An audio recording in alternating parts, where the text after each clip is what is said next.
So today I'm going to talk about why I just started doing YouTube in 2026. To be completely honest with you, this video might be pretty messy. I didn't script anything at all, but if it is messy, just bear with me and I'm going to try to hit every point as best as possible.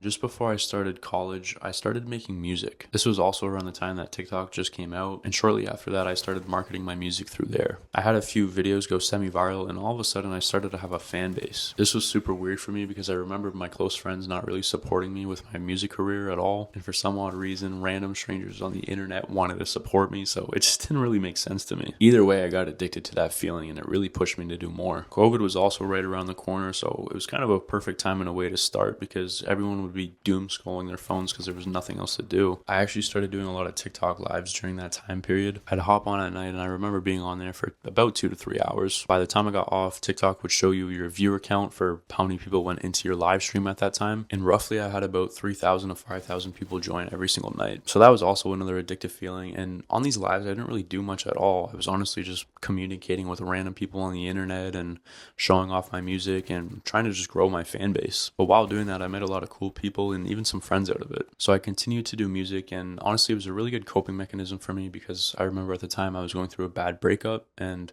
music kind of became my outlet. So it was a great way for me to kind of self-express, and it was just crazy knowing that people could relate to that as well. Eventually that actually led me to monetizing my music, and at one point in time, I remember thinking that this is what I was going to do for my life. And unfortunately, years later, I stopped doing it. And to be honest, I think the real reason why was just because I had enough of self-expressing. All the songs I made were sad and about breakups. And I feel like I just didn't have any fuel left to keep going and talking about that stuff. I grew up and obviously my life was changing super fast. And that's just something I didn't really feel like I needed to talk about anymore. So after a few years of doing music, I eventually stopped and I didn't really have anything on my plate after that. At least not for a little while. Around the time I stopped making music, I also got out of a 2-year relationship. And for the next year, I was just trying to grow as a person. I was trying to figure out goals. I was trying to figure out my financial situation, workplace situation, school. Like there was all these things that I kind of had to figure out myself. And so I took a year off from dating anyone and just kind of dialed into what I was doing. That year passed by pretty quick and I got into another relationship, and this one only ended up being 2 months long. And for whatever reason, that breakup really motivated me to get back to what I was doing before.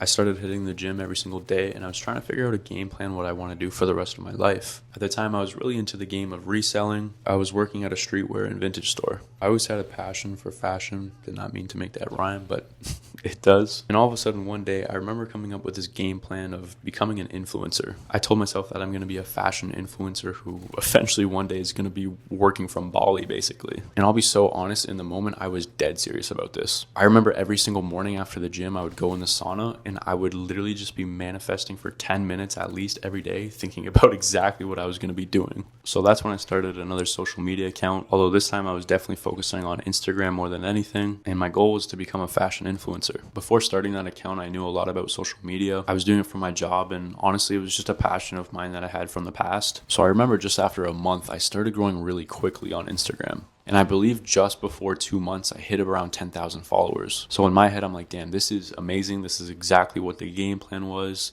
By no time, I'm going to pass all these other influencers and I'm going to be at the top. I can't even explain to you how serious I was about all this. So I kept making videos and was dialed in and just grew more and more. I knew that one of my biggest goals was to make money online. So I figured that this would be the perfect route for that. I knew the crazy amount of money that influencers would make, and I saw a big potential in that. So while I was doing this, I started to monetize myself. And it first started with making a vintage clothing website. And it did all right numbers at first, but nothing really crazy. I definitely could have stuck with that and grew it more, but for whatever reason, I didn't. I was being very consistent and uploading every single day. It then got to a point where brands would start to reach out to me and started sending me free stuff. I remember at this point I was like, oh my goodness, is this it? Like, did I make it? And then it got to a point where I realized that I'm just getting free stuff. I'm actually not getting paid for anything. So in exchange for them sending me over a clothing piece, I would essentially make content for them. So I did this for a little while. And at one point, a brand actually reached out saying that they would pay me. That was the second point in time where I was like, holy crap, I think I made it now. So of course I did it. And I remember getting paid around $500 for literally making one video and posting one picture. And in my head, I was like, wow, this is a gold mine. I'm literally doing something that I like that doesn't take me much effort at all. I already know how to do this, so why wouldn't I just keep growing this? I could become a huge influencer and be making a lot of money from this. When I reached that point, I didn't even have a lot of followers, in my opinion. I had about 25,000 on Instagram, but I guess that was good enough for brands. So I worked with more and more and was getting more free stuff. I was getting paid for some side gigs. And then I started getting these random invitations to local events. So I'm from Toronto, Canada, and I remember TIFF actually sending me an email. TIFF is the Toronto Film Festival, and they invited me to go out to this sponsored event. I never done this before, and I was a little bit nervous, but I remember bringing my girlfriend to this event. Overall, it was pretty cool. I remember we got to see Ryan Reynolds basically right in front of us walking the red carpet. But the one thing that stood out to me was all the other influencers. I realized by just looking around and talking to these people that so many of them were narcissistic. At least it felt like it. It was just this weird thing of like, oh, take pictures of me. Look at me, I'm here. And I honestly hated this. What was also super weird to me was that we were up closer to all these celebrities coming out. We were kind of in this like caged off fence. Behind our fence was just normal citizens on the street all gathering up, bringing their phones out and filming everything that they can. So in a weird way, I saw like different levels to all this. There was your normal average NPCs, there was the influencers, and then there's the celebrities. And I feel like since then, nothing ever really sit right with me. I didn't want to feel like I was above certain people just because I was an influencer. So long story short, I stopped influencing. Although I had this big goal to work online and get paid for it, and I just started getting paid for all these brand deals,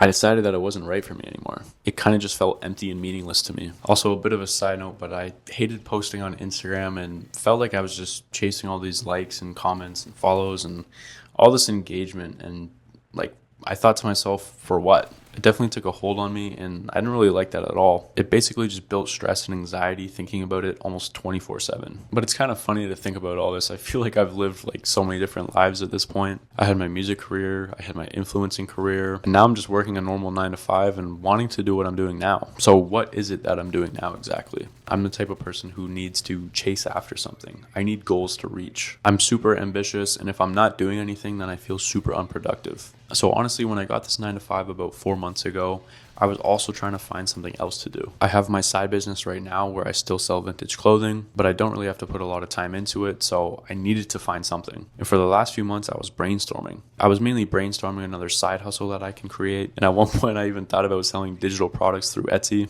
But everything I thought of just felt super meaningless to me, and I didn't really want to fall in that trap again. So I decided to make this YouTube channel that mainly focuses on talking about life in your 20s. I feel like this channel is going to be really self-reflective for me. Like I said before, I've lived through so many things and I have all these experiences, and I just want to share it and hope that someone watching this or a bunch of people watching this or everyone watching this will take something out of it and kind of implement it into their life and mainly just inspire you to do better. And I honestly feel like there's so much knowledge that I can share with you guys, whether it's about social media or business or school, or like I said, just ordinarily living life in your 20s. Not that long ago, I was talking to my girlfriend about all this and trying to figure out what it is that I can do. And there was this one example that I mentioned to her, basically explaining how I think it would be so cool to essentially go back to my high school one day and talk in front of all these kids and try to inspire them about life or a certain subject, whatever it is. I feel like that's just something that I would really want to do. And if you really zoom out, I guess the topic is education. I want to teach others from my personal experiences, and hopefully they can take that and kind of put it towards something in their life. And even if it's just motivating or inspiring someone, I think that's great too. Overall, when I'm making these videos, it feels like I'm trying to talk to a younger version of myself. Things that I wish I knew when I was younger. So my goal is to do the same thing for you. For me, this feels way more fulfilling than just posting random photos of myself on the internet, trying to chase likes. At least doing this will give people something at the end of the day that they can take home. Not only that, but like I said before, I need something in order to feel productive. I need a goal to chase, and this is the goal. So I figured that doing YouTube is the perfect opportunity for me. I believe that balance is a big part of life, and I wanted to include that with what I'm doing right now. So I figured that if I can teach something, but also do something that's laid back, such as gaming, then I have the best of both worlds. I can be hardworking and productive, but at the same time, I can also be chill while doing it. So that is why I decided to make a YouTube channel in 2026. I'm excited to see where this goes, and if you're watching this right now, I hope that you'll come on the journey with me. I know that this is mainly a self-reflecting video, but if there's something that you can take from this, it's that I think you should set a goal for yourself if you haven't already, and I think you should go for it. I think you should do something that you want to do with your life. I don't want you to think about anyone's opinion. I want you to focus on yourself and become the person you want to be. With all that being said, thank you guys for watching, and subscribe if you want to come on this journey with me.